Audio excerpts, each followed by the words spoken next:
My new novel, Honor, is the story of an immigrant family, half Turkish, half Kurdish, living in London in late 1970s.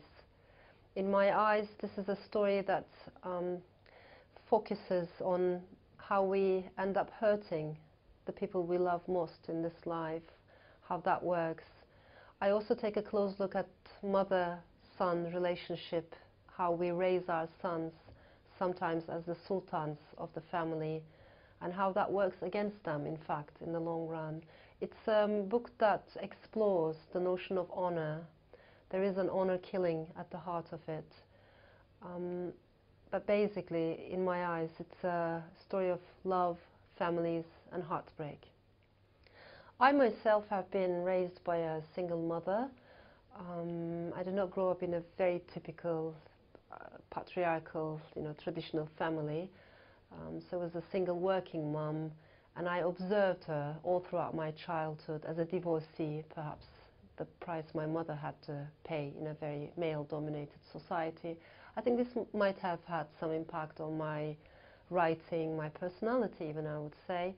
I was also raised for a while by my grandmother, who was a very different kind of woman, in the sense that my mother was very well educated, feminist, independent, very westernized, whereas my grandmother was less educated, more irrational, I would say, more spiritual, definitely, full of superstitions.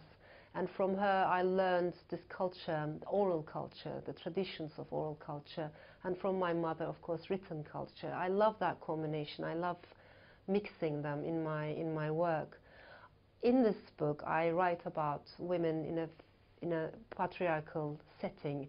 However, that doesn't mean that these women are passive beings, that they're victims. I wanted to show their strength, but also conflicts. In my writings, they're always colorful, strong Muslim women characters, because I've seen these women, I've observed these women, and I know they exist.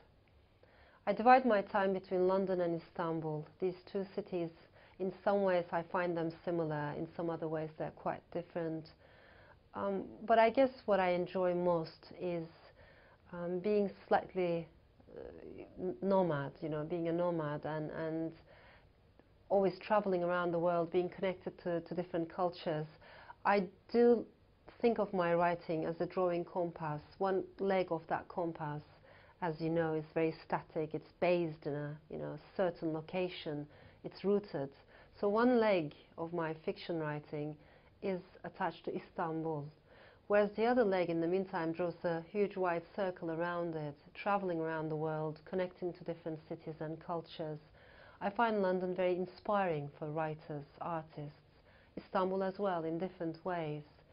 I also write in two languages, and in that sense, I am commuting not only between cities, but also between languages. I think every book is like a building with multiple doors, entrances, exits, corridors, rooms, different floors. And it always excites me to see different readers connecting with the same book in different ways. They enter into that building through different doors and leave the building through different doors without running into each other. Every reader reads a story in a different way, because she or he brings her own gaze, his own gaze into the story, and I like that, I cherish that. So there are always multiple layers, and I leave it up to the reader. What I don't like is to write from above. I don't situate myself above my characters or the readers. I don't see myself as a puppeteer, who's controlling the strings of these fictional characters. I like to lose myself when I'm writing and be on the same level with my fictional characters, put myself in their shoes, stop being Elif and start becoming someone else. It's that transformation that always intrigues me and excites me.